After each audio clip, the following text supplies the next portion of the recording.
So the push against men, the calls for elimination of toxic masculinity are growing louder.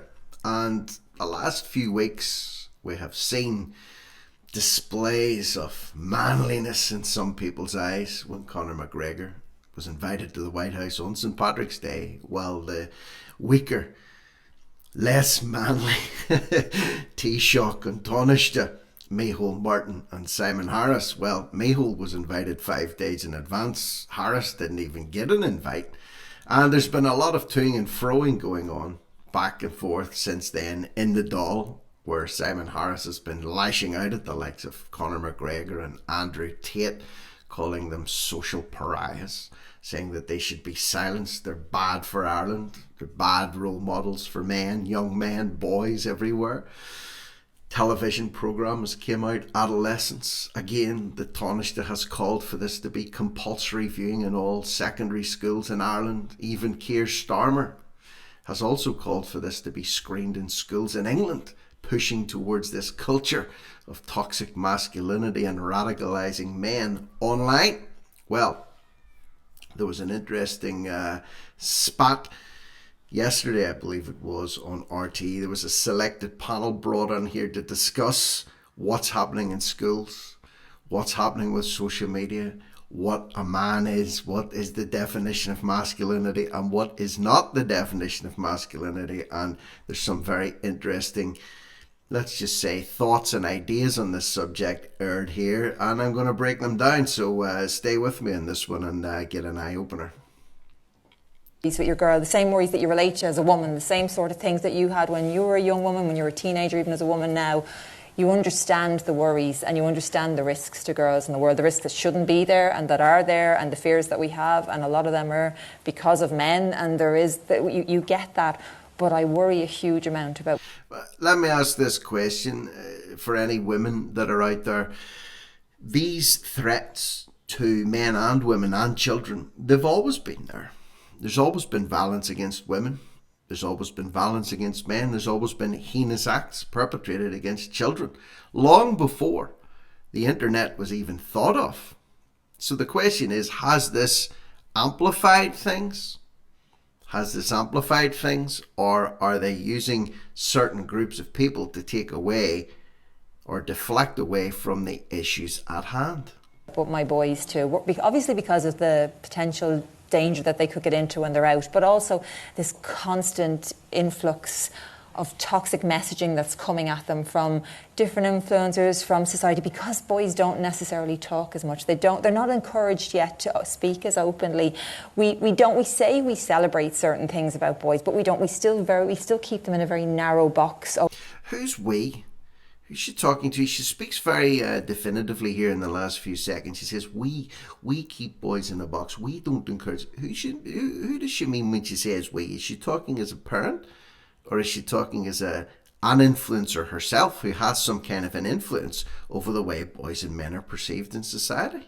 Of how they should be, and we know they're more than that, and we know they're capable of so much more than we accept from boys in society. And I think as a society we're actually quite negative towards boys. That's what I worry about. I think that there's probably not a group in society vilified more than teenage boys probably at the moment. I think we're quite intolerant of them. I asked my young... And who pushed this negative view on teenage boys? Who's been pushing this demonization of masculinity?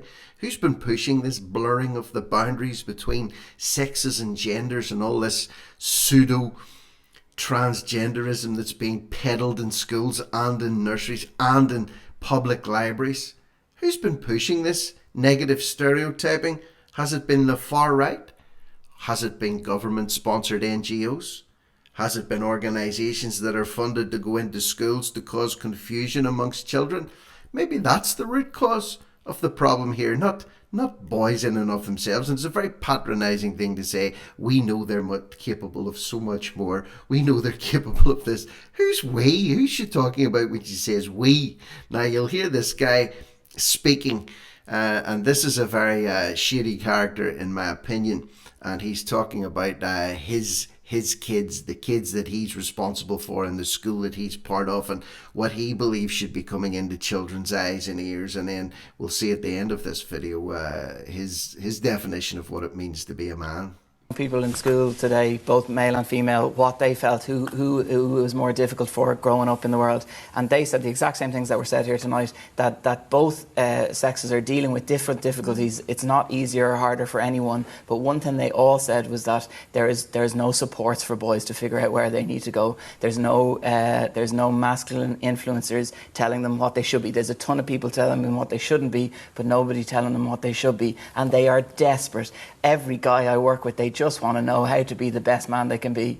Every guy I work with is desperate to know how to be the best man that he can be. What a bunch of saps he must work with. Imagine going into his school. He's a vice principal, I believe, of a school. Imagine going into that guy's school, into the staff room at break time or lunchtime, and all the men go, I want to be the best man that I can be, and I don't know how to be a man. Can you help me, please? How weak is that?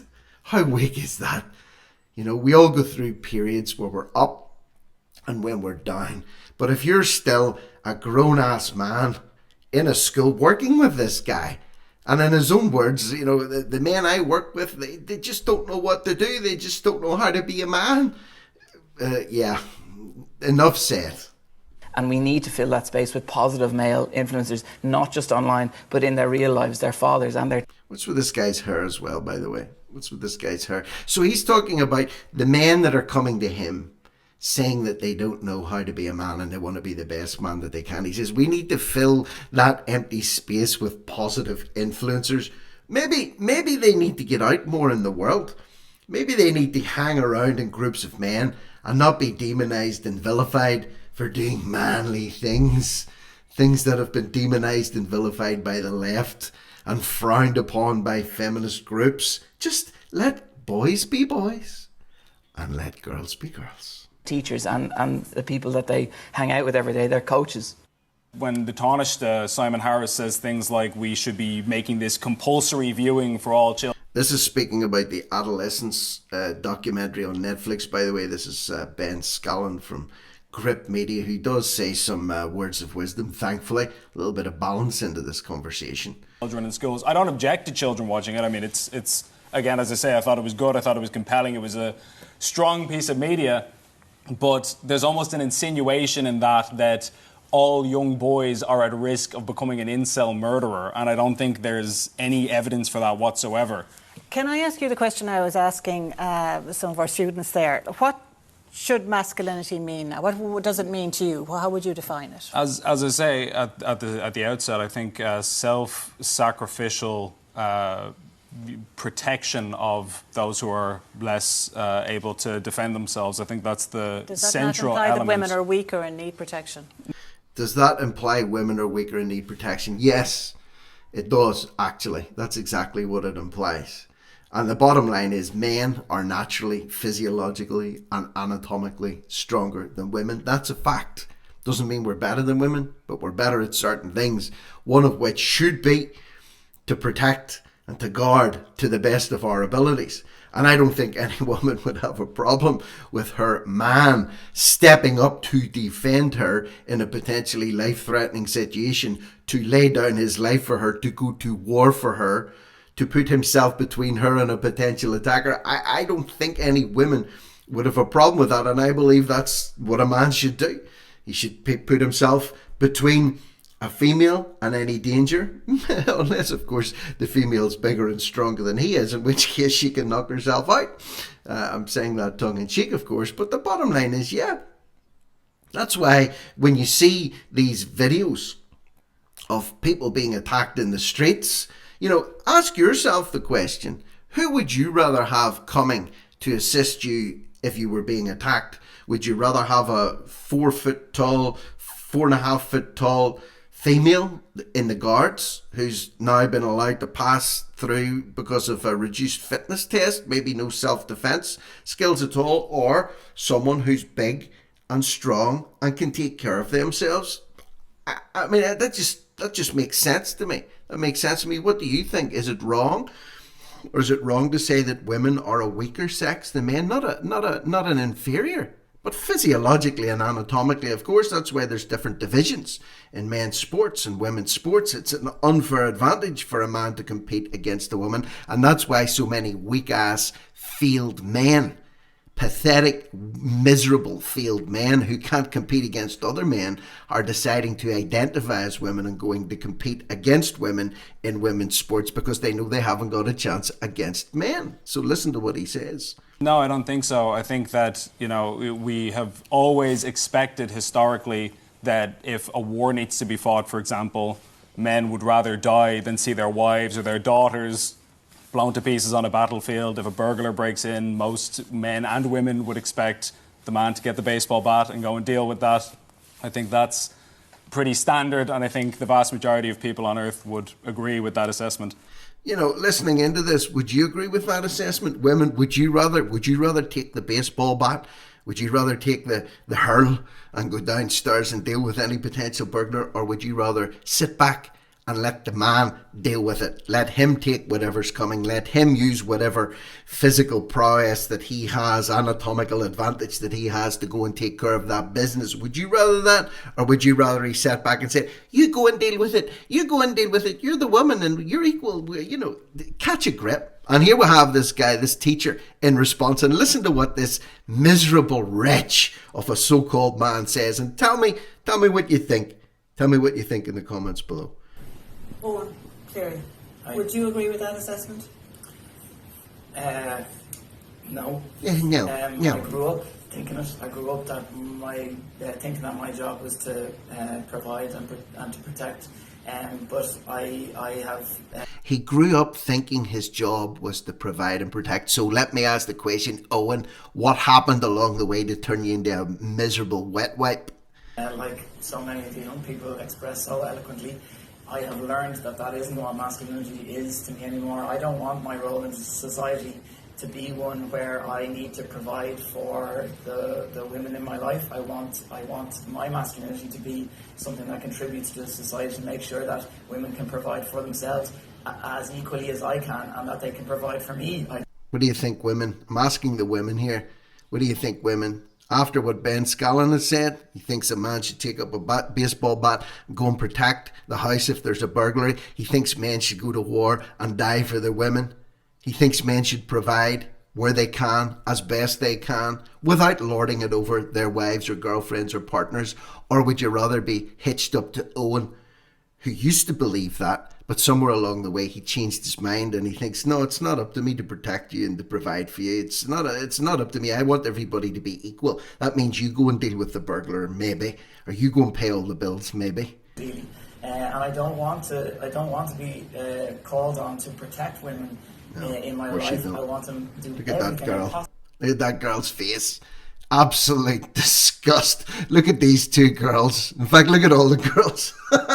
All thinking, oh, poor woman, the woman that lands him. That's, of course, if he's straight. I don't know what his orientation is. But anyway, that's by the by. But look at the disgust on these girls' faces. We can, as a man, to make sure that we live in a society that women don't have to be protected in the first place. That's where we should be putting our masculine energies. And then he turns it around to say we should be putting our masculine energies into a society where women don't need to be protected in the first place. Well, that society will never, ever exist. That society has never existed since the dawn of time, and that society will never exist. We need to educate our young men and our young women. We need to have positive role models. We need to be positive role models for them. And what we can do is we can move society closer to that utopian dream where there is no violence and there is no deviancy and there is no attacks on children or women or other men. But that's not going to exist because as long as there's people, there's going to be trouble. And people equals trouble. So let me know what you think down below. What do you think about that debate? Were the points made relevant? Would you want to be married to Owen?